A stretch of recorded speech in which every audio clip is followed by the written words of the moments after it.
நாள் 20 சங்கீதம் 16 அதிகாரம் 5 கர்த்தர் என் சுதந்திரமும் என் பாத்திரத்தின் பங்குமானவர். என் சுதந்திரத்தை தேவரீர் காப்பாற்றுகிறீர். ஆமேன்.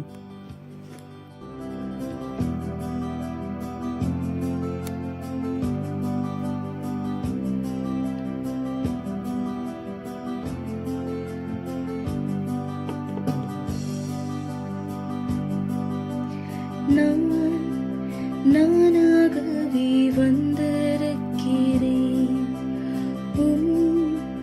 பிரசன்னத்தில் வந்திருக்கிறேன். நீ இன்று என்னை ஏற்றுக்கொள்வீரா,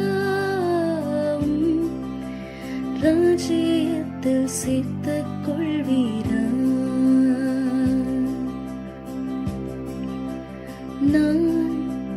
நானாகவே வந்திருக்கிறேன், பிரசன்னத்தில் வந்திருக்கிறேன்.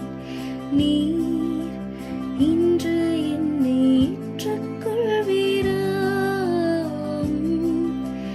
ராஜ்யத்தில் சேர்த்துக் கொள்வீரா. கிறிஸ்துவுக்குள் அருமையானவர்களே, இன்றைய நாளின் நம்முடைய சிந்தனைக்கு கர்த்தரே நம் சுதந்திரம் 5 தலைப்புகளின் கீழாக நம்முடைய சிந்தனையை தொடர்வோம். முதலாவது, கர்த்தர் தேசத்தை சுதந்திரமாக கொடுக்கின்றார். ஆதியாகமம் 15 அதிகாரம் 7 இந்த தேசத்தை சுதந்திரமாக கொடுக்கும் பொருட்டு உன்னை அழைத்து வந்த கர்த்தர் நானே. ஆதியாகமம் 17 அதிகாரம் 8 நீ பரதேசியாய் தங்கி வருகிற கானான் தேசம் முழுவதையும் நித்திய சுதந்திரமாக கொடுத்து நான் அவர்களுக்கு தேவனாய் இருப்பேன் என்றார். இரண்டாவது, ராஜ்யங்களை சுதந்திரமாக கொடுக்கிறார்.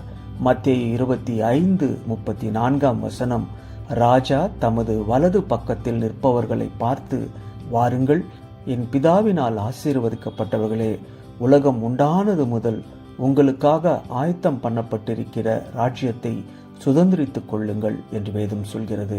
மூன்றாவது, வாக்குத்தத்தங்களை சுதந்திரமாக ஆண்டவர் நமக்கு தருகின்றார். எபிரேயர் 6 அதிகாரம் 11, 17 தேவனும் வாக்குத்தத்தம் பண்ணப்பட்டவைகளை சுதந்திரித்துக் கொள்ளுகிறவர்களுக்கு தமது ஆலோசனையின் மாறாத நிச்சயத்தை பரிபூரணமாய் காண்பிக்கும்படி சித்தமுள்ளவராய் ஓர் ஆணையினாலே அதை ஸ்திரப்படுத்தினார். நான்காவது, ஆசீர்வாதங்களை அவர் சுதந்திரமாக கொடுக்கிறார்.